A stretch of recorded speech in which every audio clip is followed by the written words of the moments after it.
Maxime Switek. L'édito politique, bonjour Antonin André. Bonjour Maxime. La politique, Antonin, ce matin, ce sont les attentats qui frappent de nouveau à Londres, la menace terroriste qui est omniprésente depuis l'élection d'Emmanuel Macron. Le président se retrouve sous pression, attendu sur les questions de sécurité et donc sur la protection des Français. Oui, et on n'était pas parti pour ça, on était parti pour un grand vent d'air frais. Emmanuel Macron, c'est la promesse du renouvellement de la vie politique, la chance donnée à des députés et des ministres totalement vierges. C'est sur l'inexpérience, sur la nouveauté, sur la régénération de la démocratie qu'il a été élu. Donc on est effectivement très loin de la protection des Français.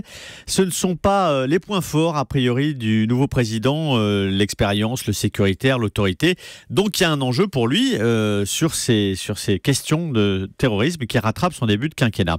Lui avait fait de la réforme du travail et de la mobilisation, de la moralisation de la vie politique. C'est les deux piliers de ce début de quinquennat. Et il est rattrapé par les attentats de Manchester et de Londres qu'il ramène à un impératif de protection des Français. C'est ce qui explique que pour la première fois depuis sa nomination, Jean-Yves Le Drian, l'un des visages qui incarne pour les Français la lutte antiterroriste, s'est exprimé publiquement hier sur Europe 1, moins de 24 heures après les attaques. On a un début de réponse du président Antonin sur le terrain sécuritaire avec la prolongation de l'état d'urgence, avec une loi qui arrive et qui va renforcer encore les instruments judiciaires de lutte contre le terrorisme et avec la création d'une task force antiterroriste à l'Élysée. Oui, et c'est d'ailleurs ce dernier point, la task force, qui est le plus éclairant sur la façon dont Emmanuel Macron veut marquer sa crédibilité.